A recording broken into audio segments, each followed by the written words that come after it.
Hello friends, welcome back to the channel.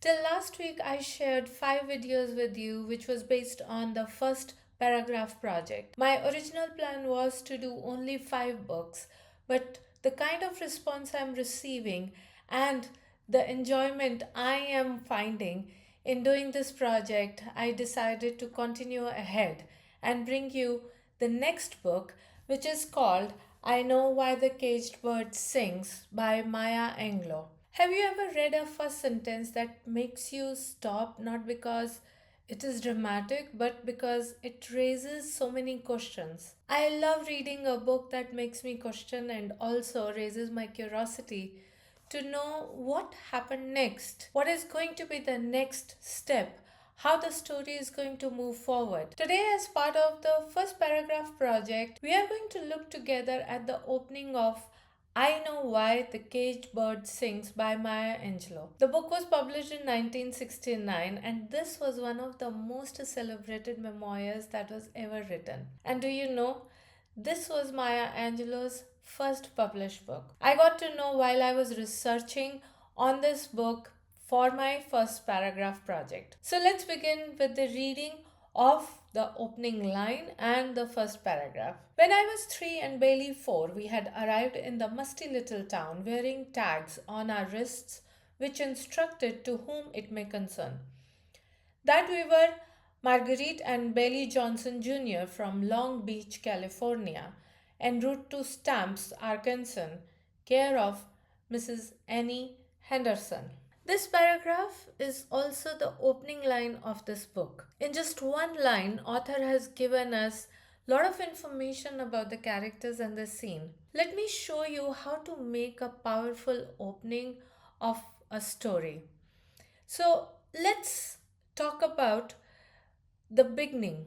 The author has started the beginning from the middle of a story. Maya Angelou doesn't introduce herself. She doesn't tell us what the memoir is about. She doesn't begin with reflection. Instead, she drops us directly into the moment. Two young children have arrived somewhere wearing identification tags on their wrist. Immediately, we want to know why they are traveling alone. Who has sent them?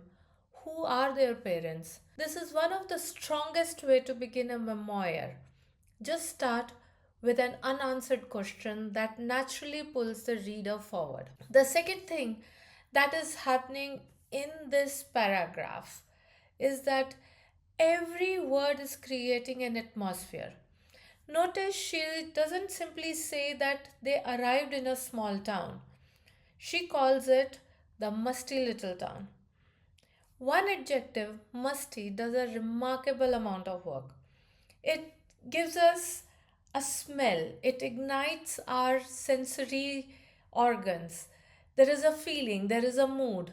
Without describing pages of scenery, Angelo allows us to experience the place through a child's senses. Great opening often rely on specific sensory details instead of lengthy description, and Maya Angelou is a master in doing that. The third thing I really liked about the opening was that the sentence quietly reveals the characters. The children are identified by tags rather than by their names or their voices.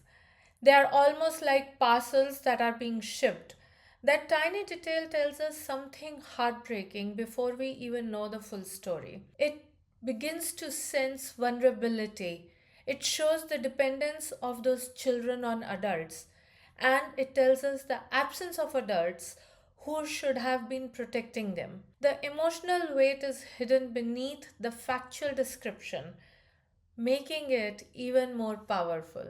The fourth most interesting thing that I found through Maya Angelou's writing is that information is revealed in a natural way. Look at everything that we learn in just one sentence. The narrator is very young. She has a brother named Bailey. They traveled from California to Arkansas. They are being sent to live with Mrs. Annie Henderson and they are traveling alone. That's a remarkable amount of information in just one line. Yet it never feels like exposition because every detail belongs naturally to the moment.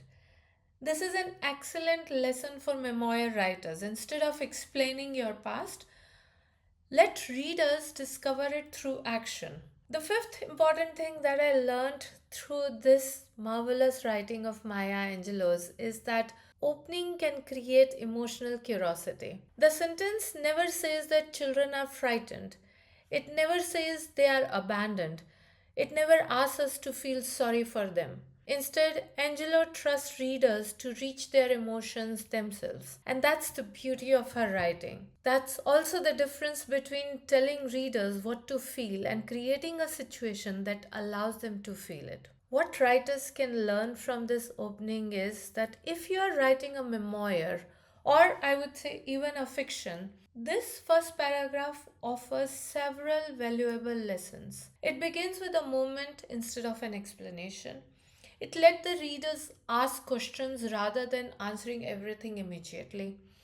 It uses sensory details to create atmosphere. It reveals your backstory just through the action.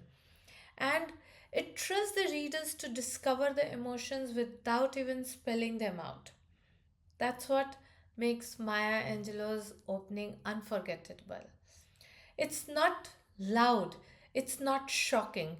It simply places two small children in front of us, and we can't help wanting them to know what happens next. This opening is also a masterclass in memoir writing because Maya Angelou achieves all five elements: curiosity, voice, character, stakes, and momentum within a single sentence. Here is how I analyze it for my YouTube audience. Let's begin with the first element, curiosity. A great opening doesn't answer questions, it just creates them. And Angelo begins, "When I was 3 and Bailey 4." Immediately we know we are dealing with very young children.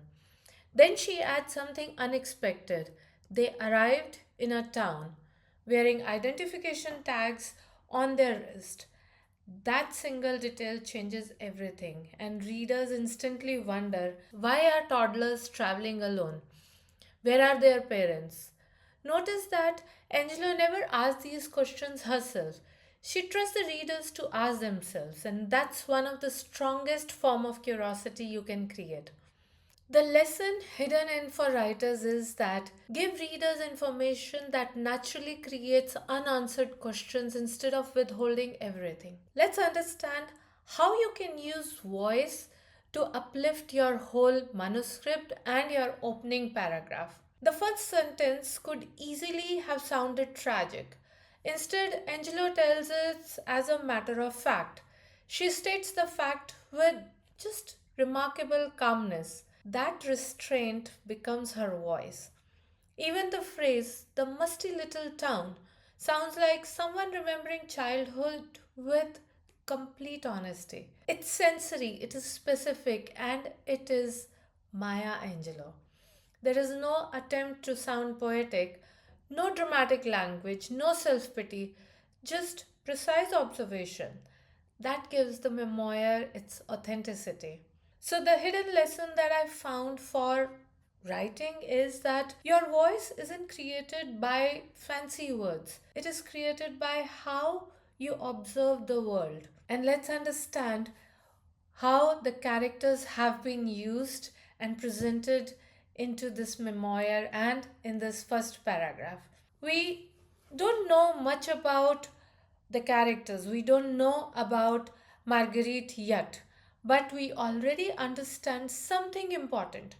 She's a child who has experienced circumstances far beyond what children should experience. The tags say more than pages of explanation ever could. Without saying that I felt abandoned, Angelo lets us witness a situation that suggests vulnerability and loss.